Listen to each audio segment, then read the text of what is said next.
And some know that it will go into spiritual levels. That's why they want to control many things way out there.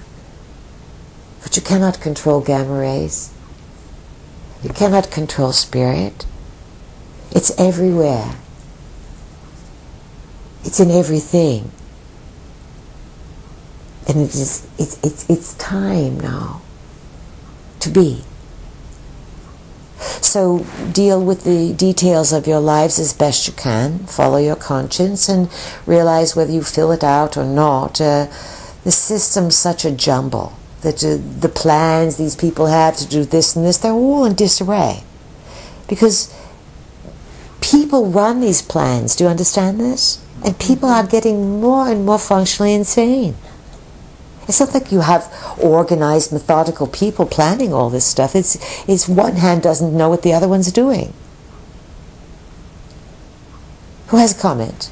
Well, this is Sue again. Yes. When you were just describing this, it made me think about, because a friend of mine recently had to deal with the IRS, and the IRS, they don't know what one hand doesn't know what the other hand's doing. As all bureaucracies are the same, Sue. And so to get this medical healthcare thing going, it's truly highly invasive.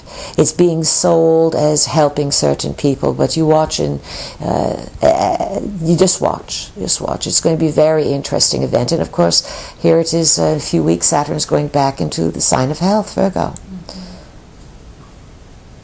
So, comments? Well, this is Karen M.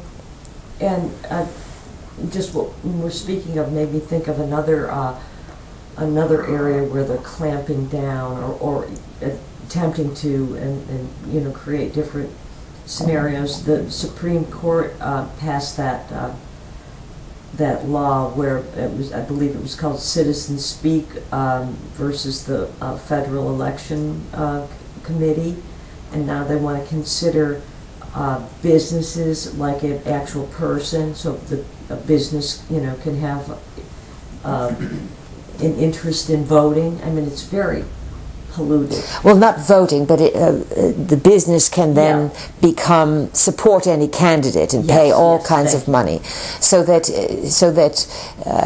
they can take over the airwaves because their budgets are so massive. So you can see this, that you're getting into a corporate, big government kind of institutionalized structure, also part of the medical health care thing there. They want all records universal on computers. No privacy anymore at all.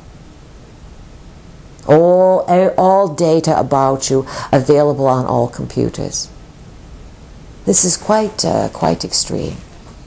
Speaking of computers, we'll tell you a little story that our vehicle heard from a friend the other day. It's secondhand, but it is noteworthy about functional insanity.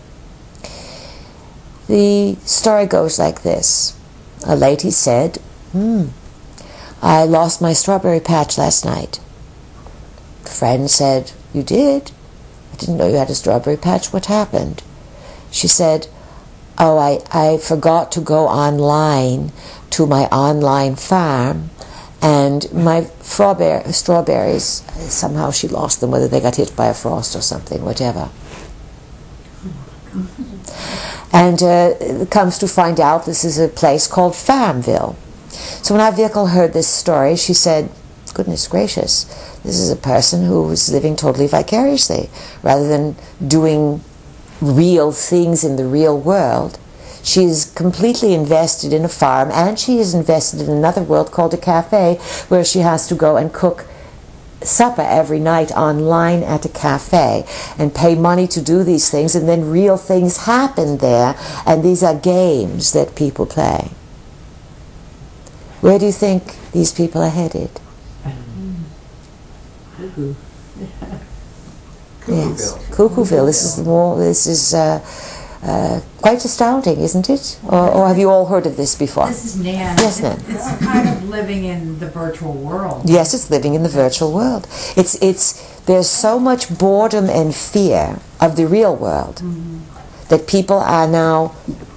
It's all based on fear and addiction. And it's a soul sphere. And so people start to live online and they become addicted online. And there are many people who are highly in debt, because of how much it costs them to play in these virtual worlds. While they still have to pay for the real world too. Functional insanity is going to reach extraordinary heights. And remember, with functional insanity, people usually can dress themselves, go to work, drive a car, eat, but just probe a little bit into their beliefs or their lives. And you will see that one of the glories of the nanosecond, one of the great glories of the nanosecond, is that people can do whatever they want. The choices are beyond numerous. There's so many nooks and crannies that you can express yourself in today, and everyone is doing it. And many are doing it mindlessly. Many are doing it vicariously because they have become possessed. Because they're afraid, they don't like themselves, they don't like what they've done. So something else runs them and something else jumps in. It loves those machines. You watch those machines, everyone. They're not what you think at all. This is just an aside. This is Karen. I've noticed at my workplace that's a new stress factor in workplaces, and people have gotten fired over spending too much time on the internet and virtual things and getting lost in that while they're at work. And now there's a whole system in place that keeps track of how long everybody's on and where they go. And I've noticed a lot more people out, like at different times, chatting in the hall or coming into my office and talking. But since this new thing, so it made me realize certain people how much time they were doing that when it looks like they're in there working. That's the thing about computers. It looks like everyone's sitting there doing something, and people could be surfing pornography or taken over and lost in those virtual worlds, and they start to play in those worlds and they lose time. And these are all expressions of consciousness. And so back to the conversation our vehicle was having with her friend about these strange worlds that the friend was encountered through stories. Our vehicle said, well, you know, one of the things I've learned, even though she does not know virtual worlds at all, but she knows the theory, that it's very apparent to me, she said, that we are just like those virtual worlds. We are just balls of molecules and energy. And yet look how we've made ourselves, and we live in these things, and something bigger and beyond us fuels us and energizes us to live in these times. Think about it. That's part of the walkabout. The walkabout isn't just to survive. And you know, in Australia, if you couldn't walk about, you didn't come back alive. But part of the walkabout is not just to navigate the root chakra issues of survival, money and work and food and shelter and these things. This is the time to really go multi-D, to understand the significance and to realize you are a being, you are a player. Who's playing you?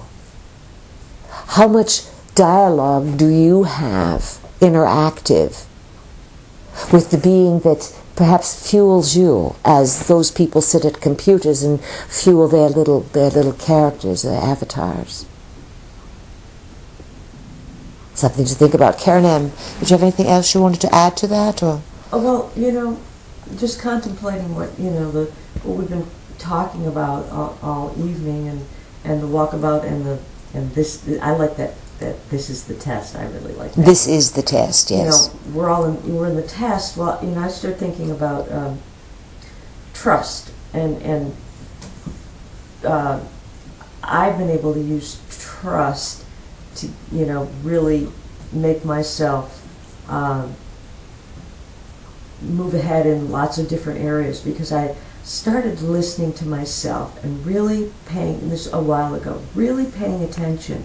Because you have to pay attention to what your higher self keeps giving you, these messages, That's very well said. And then, like, after you've done something 2 or 3 times, you're like, I think I better do that, follow that path, instead of ignoring. And if you are sitting at a computer all day, or got your nose in a book all day, or in other words, the busier you are,